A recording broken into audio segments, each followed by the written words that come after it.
तुम्हाला सतत थकवा जाणवतोय, कामात मन लागत नाहीये, रात्री झोप लागत नाहीये. तुम्ही म्हणता मला खूप स्ट्रेस आहे. पण हा स्ट्रेस आहे की डिप्रेशन?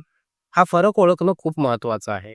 कारण योग्य वेळी योग्य मदत घेतली नाही तर परिस्थिती गंभीर होऊ शकते.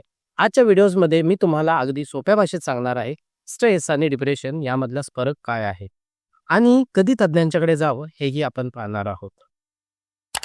स्ट्रेस म्हणजे काय? स्ट्रेस ही आपल्या शरीराची नैसर्गिक प्रक्रिया आहे. जेव्हा आपल्यावर दबाव येतो, एक्झाम, जॉब, प्रेशर, त्यानंतर रिलेशनशिप प्रॉब्लेम, आर्थिक अडचणी, तेव्हा शरीर आपलं अलर्ट होतो.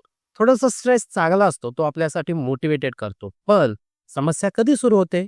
जेव्हा स्ट्रेस सतत राहतो, शरीरावरती परिणाम करतो, झोप, भूक, मूड बदलतो.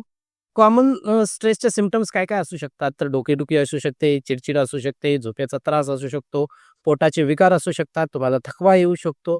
परंतु त्यात एक महत्त्वाची गोष्ट पण आहे.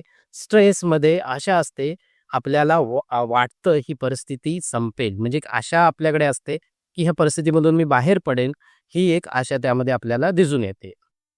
आता डिप्रेशन समजून घेऊ. डिप्रेशन हा फक्त दुःख नाही आहे, तो एक मानसिक आजार आहे. डिप्रेशनमध्ये रिकामेपणा असतो, निराशा असते, काहीच अर्थ नाही आहे असं वाटणं असतं, आवडत्या गोष्टीत रस कमी होणं असतं.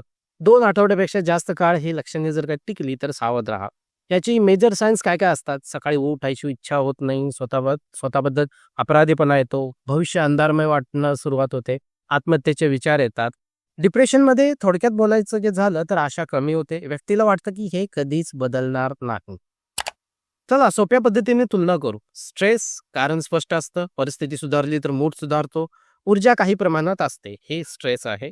डिप्रेशन काय असतं? कारण कधीच स्पष्ट नसतं, परिस्थिती सुधारली तरी मूड सुधारत नाही, ऊर्जा खूपच कमी होते.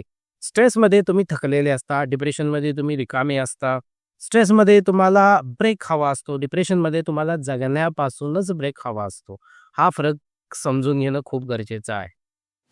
तज्ञांच्याकडे कधी जावं? 2 आठवड्यांपेक्षा जास्त मूड लो आहे, झोप पूर्णपणे बिघडलेली आहे, कामात पूर्ण रस गेला आहे, आत्महत्येचे विचार येत आहेत, व्यसन वाढलं आहे, तर लगेचच मदत घ्या. लक्षात ठेवा, मेंटल हेल्थ इश्यू लपवणं म्हणजे जखम लपवण्यासारखं आहे. ट्रीटमेंट काय-काय असू शकतं?